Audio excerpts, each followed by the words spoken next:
আজকে ২৬ তারিখ। গত ১৯ তারিখ রাত থেকে এই অবস্থা।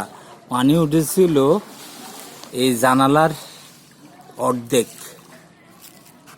এখানে আমাদের ঠাঁই দিত না, মানে এই আল্লাহর অশেষ রহমত। এই রেজাউলের এই বিল্ডিং থাকাতে আমরা ১৪-১৫ ফ্যামিলি, আমাদের পাশের বাড়ির ৩ ফ্যামিলি সহ এখানে আশ্রয় ছিলাম। আজকে কমছে।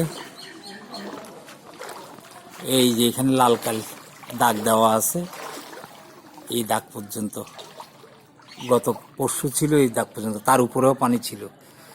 আর এখন এখানে যার যার ঘরের অবস্থা না দেখলে বিশ্বাস করা যাবে না।